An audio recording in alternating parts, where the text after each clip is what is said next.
5,000 per era. US officials believe China covered up the extent of the coronavirus outbreak and how contagious the disease is to stock up on medical supplies needed to respond to it, intelligence documents show. Chinese leaders intentionally concealed the severity of the pandemic from the world in early January, according to a 4-page Department of Homeland Security intelligence report dated May 1st and obtained by several media organizations. The revelation comes as the Trump administration has intensified its criticism of China, with the Secretary of State Mike Pompeo saying on Sunday that the country was responsible for the spread of disease and must be held accountable. The sharper rhetoric coincides with administration critics saying that the government's response to the virus was slow and inadequate. On this edition of The Big Picture, we will analyze the tension between the US and China. Joining me on the program today are Virender Gupta, former ambassador, Major General Rusi Katoch, retired Director, India Foundation, and Patrick Buchan, Director, Center for Strategic and International Studies. Thank you to all my guests for joining me on this edition of The Big Picture. Patrick, let me begin the program with you. I mean, there's been a lot of back and forth, really, as far as the United States and China are concerned over the last few days, especially with President Trump, coming to the forefront and alleging that the coronavirus is really not something that is natural, but it's man-made and made in the labs in China. What do you make of all of this? Good evening, Frank, and evening to your fellow panelists and to your folks watching out there. Thanks for having me on.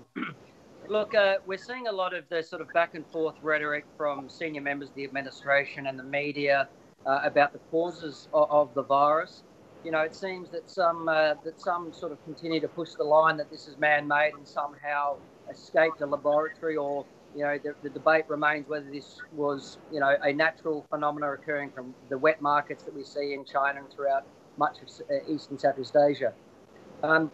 Frank, what I would say is that there are various views. There is no definitive answer yet. We're still in this period of no one exactly knows the cause of this, but I think there is obviously definitive opinion that China, the Chinese Communist Party and the leadership lost control of this thing. We're not fast enough in advising the rest of the world through their obligations through the World Health Organization. So the blowback you're getting from the administration and from the American people, and indeed from much of the leadership around the rest of the world, the Chinese leadership brought this upon themselves. I think also, if I could add, the rhetoric you are seeing here yesterday in the United States on the Sunday news programs from people like Secretary Pompeo, you are seeing this continual rhetoric coming from them, and that is very much aimed at the American people, trying to coalesce the American people, which is always difficult in a democracy, to convince them of the coming strategic competition with China. Okay, talking about strategic competition, Ambassador, we've seen one such already as far as the trade war is concerned. This seems like a continuation of that, and people around the world are concerned because it's the number one economy in the world and the number two economy in the world. And at a time like this, they seem to be at loggerheads, which doesn't augur too well.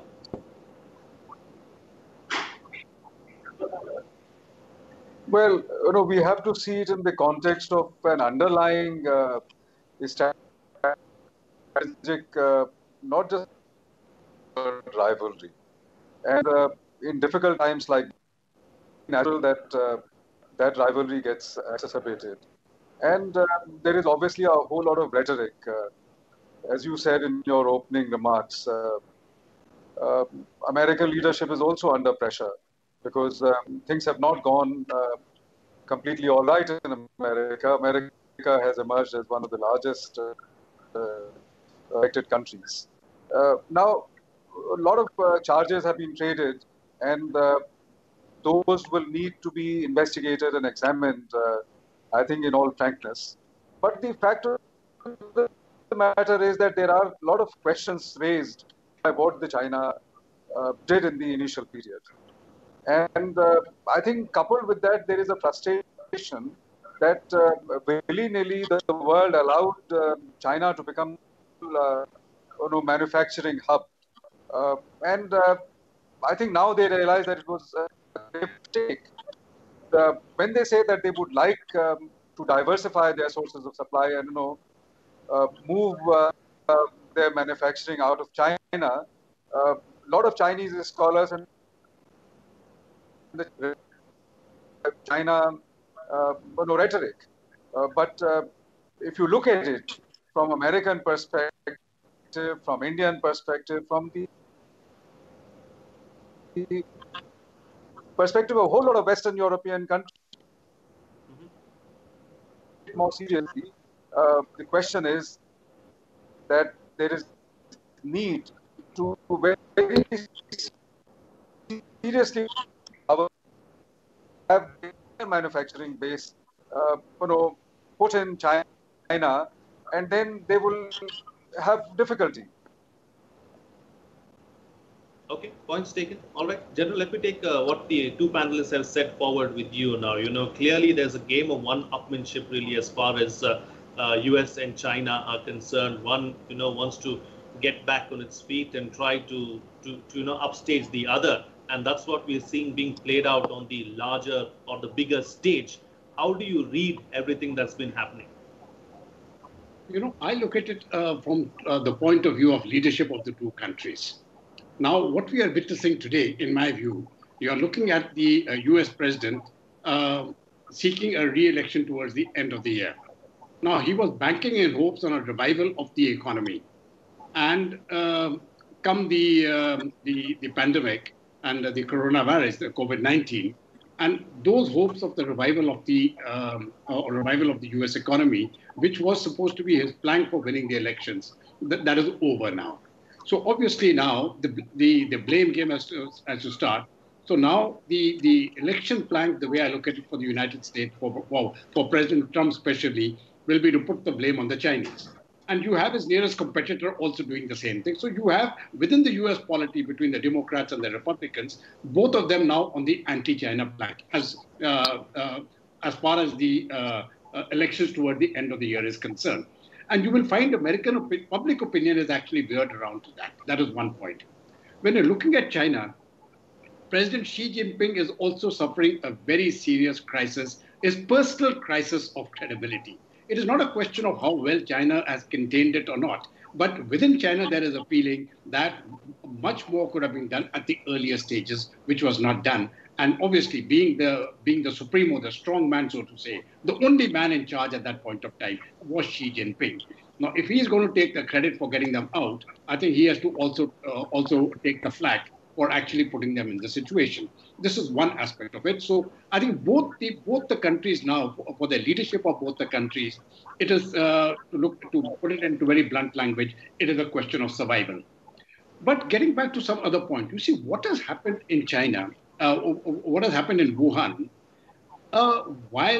we don't know whether it was laboratory generated, whether it slipped out accidentally, or whether it actually came from a bat. The evidence is out in the open, but the problem still remains. We knew in December there is a problem.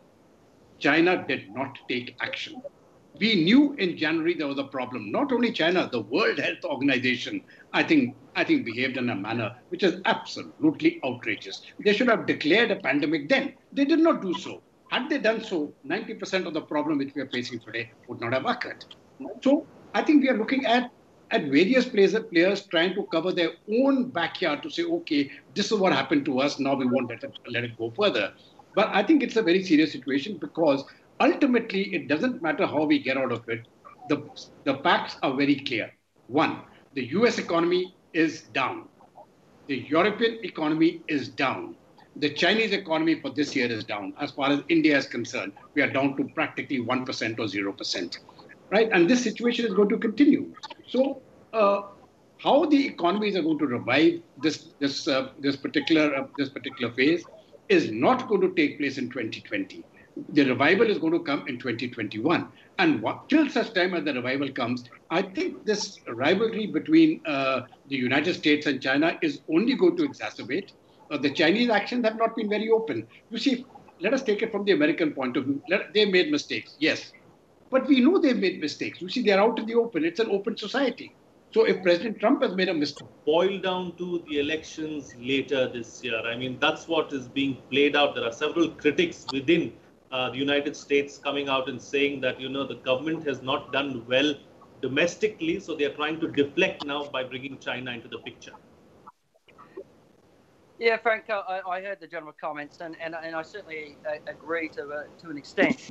But I think that it's important for folks around the world and in India and your viewers to understand that there is a absolute emerging consensus here in the United States, both among on Capitol Hill, a bipartisan consensus within the national security bureaucracy, within the business community, and most importantly, within the American people. This has taken 5 or 10 years to get these disparate groups together to get a consensus that China is a threat to the United States, its values and its interests. Very important to remember that at the heart of American foreign policy is this constant clash between values and interests, which what makes the United States so unique as a great power. There is no doubt, as the General said, that China will be a political football in the election coming up. It already is. Much like Russia became in 2016, you'll see that with China now. But I would not agree that this is some sort of political football that is convenient for both sides without due justification. The General alluded to this very well. China created this mess for themselves. They exported it to the rest of the world. I think I've made this point on your show before, Frank. Once in 100 years, the torch of global leadership is presented from an emerging power, from the existing hegemon. China, I think, had an opportunity about 2 months ago to put their hands on the flame on the torch of global leadership, as the United States entered this in a very bad way, and they failed catastrophically to take that opportunity. They failed in the court of public opinion, and I think increasingly, we're not seeing it yet, but I think increasingly within China, you'll see discontent about the way the leadership of Xi and their failure to not only manage the situation in China, but the disastrous image China now has in the rest of the world. And I think, so back to your question on the November elections, yes, China will play a part, but it is not an unfounded part. They've created this mess absolutely for themselves. And I have a lead-up question for you. Of course, it's a big deal as far as the political class in the United States is concerned. But as far as the people of the United States, is China really getting the kind of mileage or the kind of traction that the political class is expecting to see? Frank, that's a good question. One of the interesting things you've seen over the last decade or so, I've spoken about this emerging consensus in Washington between the national security bureaucracy and Capitol Hill, and indeed the White House itself. I think probably over the last 5 years, you've seen a Washington consensus that China is a long-term threat to the United States and indeed to the world order. One of the issues, though, Frank, is the business community obviously has a deep level of interest economically in China, but most importantly, it's the American people. Poll after poll over the last 15 years has indicated the American people weren't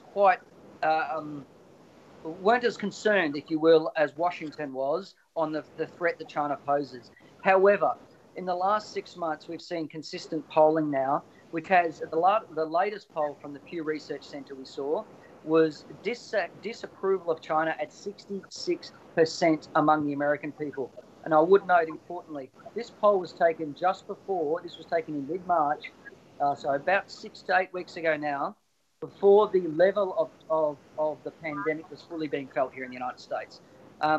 Poll after poll has seen over the last 15 years, those over the age of 55 in the United States have increasingly become concerned about China, but it's the younger generation that has not. What has been most interesting about the latest polling is across all ages, all demographics and all education levels, we're now seeing that China's disapproval ratings skyrocket. Okay. All right, Ambassador, let me bring you in now. So, China has rubbished all these allegations that the United States has made. It has rubbished what the world has been saying as well as far as China is concerned. Where does this leave the political establishment in China? And like many reports, many experts have already suggested that China or Xi Jinping is in a tough spot at the moment. How do you see things panning out? Well, he's certainly in a tough spot, but how do you calibrate it? Because Chinese political system being what it is, the tough public opinion not he can somehow hold on to. I think what is discussing a little bit earlier, I think in the public opinion in America, at the moment, it seems to me, and from various other reports that I've been getting, is quite enraged about China. Most people seem to think that the that America is facing, firstly, virus originated in China. There are a lot of questions which remain unanswered as to how it originated, and the very fact that it has spread much is somehow there is Chinese responsibility. So I think somebody was even suggesting that there was even a possibility of hate crimes in US. So I think there is a very strong feeling in US and certainly Western being very badly affected. And there is an underlying context of the Chinese behavior. If you look, the geopolitical situation, dynamics keeps on changing, evolving, and it's very natural. We've known it for some time that China is quickly emerging as the second part. But I think in the last few years, Chinese have been acting in a very, very aggressive manner. They have acted in an aggressive manner, not just with America, but with a lot of their neighbors. Look at what they've done to China Sea. Look at how Chinese have behaved with India. So I think one has to, be very concerned about how Chinese have gone about, asserting themselves as if, they're lost. Okay. All right. So let me take the discussion forward now with the general. Then, General, as far as this particular issue is concerned between the United States and China, it's not just limited to this coronavirus pandemic or COVID-19. Recently, we saw, a couple of U.S. naval ships trying to ascertain their power in the South China Sea, headed towards Spratly Islands, and so on and so forth. So clearly, it's not just being limited to political decisions; it's spreading to other strategic and other important issues as well. Yeah, Frank, you're right. You see, there are two flashpoints which I personally see, military flashpoints as we can call them. One is Taiwan, and the second is the Straits of Hormuz and what can happen in the Gulf. I want to talk about Taiwan first. You see, in the last 2 to 3 months, China has conducted 2 exercises there. One, they took their ships and they circled that area, and then they sent their fighter aircraft. Now, they crossed the lines, those undemarcated lines, but they crossed the lines, and it was deliberate. It was a deliberate provocation which was done by Beijing, simply to pressurize Taiwan. Now, there is a feeling which I get that somehow, and this is as per the Chinese themselves, my interaction with some of those people in their think tanks, their view was that, okay, if we are strong enough, we will take it back militarily. That means the Chinese have never ruled out a military option for taking back Taiwan. And I think that spells very, very great danger as far as this particular area is concerned. Because should China use force, I do not think anybody can allow them to go unchallenged. That is point one. So that is a very major flashpoint. Now, will China go on that path? I really don't know. I hope they do not, because Taiwan certainly doesn't want a merger. But should China go and take the military path, I think we are headed to very, very serious trouble. This COVID-19 will look like a picnic compared to what can happen then.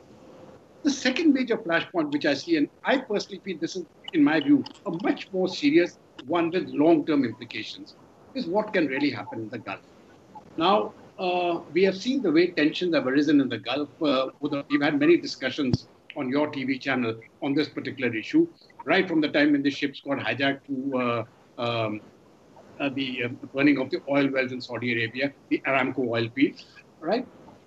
You see, recently President Trump has actually given instructions to his Navy that if there's any threat to their ships, they can retaliate.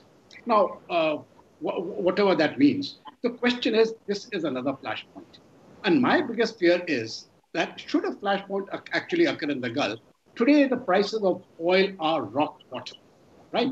They have actually come down to half of what they were last year. They may even dip further. We are looking at $20 to $30. I think they were running between $20 and $30. I'm not aware of the exact price now, but they're running well below $30 a barrel today of Brent crude.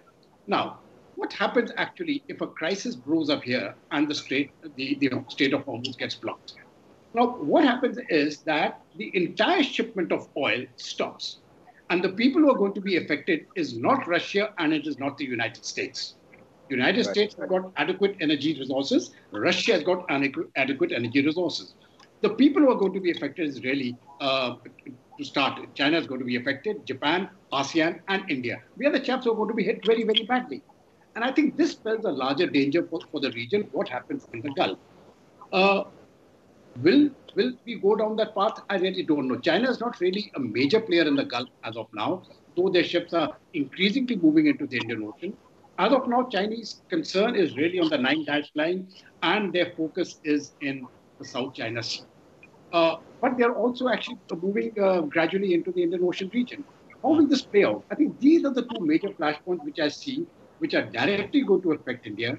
And it will be in our interest, especially in Indian interest, I won't talk about anything else, to see that the Gulf oil supplies remain open. Because that closure, I mean, we are looking at the Brent crude at $20 to $30. I mean, if it closes, it'll go up to $200. You see, everybody's already under a very severe economic strain. Then what will happen? We are surviving this economic strain because of low oil prices. So I think this is, when I'm looking at it, it's a long-term challenge. I don't see it happening in the immediate future, but I think we are going to be seriously affected. China too is going to be seriously affected. So I think they better consider their options in a very, very pragmatic manner and not go down the path which, if you actually lead down to a conflagration in Taiwan, I am absolutely certain it's also going to spread to the Gulf. And in that case, it spreads to the Gulf. I think it spells very, very serious danger for all of us. All right. Time now, since we're talking about India, time now to get closing comments from all my guests with the best way forward, keeping in India in mind. You know, Patrick, as far as India is concerned, US is a strategic ally. China is a neighbor. We share a huge land border with China. So from that perspective, how does India go forward from here when the two biggest economies in the world are at loggerheads? Frank, I think you've described the issue for most of the countries in the region, haven't you? This conundrum between the big security partner and the big trading partner. I think what makes India so unique is two issues. One is India's commitment to its non-aligned movement. I think that is changing, and I've spoken about that on your program before. I think that generational shift is happening. So that's point one I would make. Point two, India shares a land border with China. It is an inescapable strategic fact. That is very much understood here in Washington. But do not expect that Washington will not continue to seek very strongly a strategic and deeper partnership with our friends in India, much along the same lines as the relationships with countries like Japan and Australia. We've spoken about the quadrilateral security dialogue. Expect that to be seen as a venue from Washington to continue to engage India both bilaterally, trilaterally, and quadrilaterally with the Australians as well. Things like the Malabar Naval Exercise Series. You'll see the United States continuing to push that. And I believe to expand that to include countries like Australia, which I know has not been heavily involved in the Malabar naval exercises, and I'm sure the General can speak to far more depth on that than I can. From India's perspective, India will continue to face a major strategic choice that is coming down the path faster than perhaps the senior people in New Delhi wish, and that is ultimately a choice, a security choice between Beijing and Washington. As blunt as that sounds, unfortunately, I think we are seeing the world continue down this bipolar path, to use a Cold War analogy, and I don't believe that's going away anytime soon. Right. General? Yeah, I think I'm with Patrick on this, and when he spoke about the Quad, I'm totally in agreement with that. I think the Quad is one place where we need to strengthen the relationship much further. There has been hesitation, yes. which I've always made, especially in your channel, is while there has been hesitation, the structures are actually in place. And if the structure is in place to ramp it up, will really not take too much time.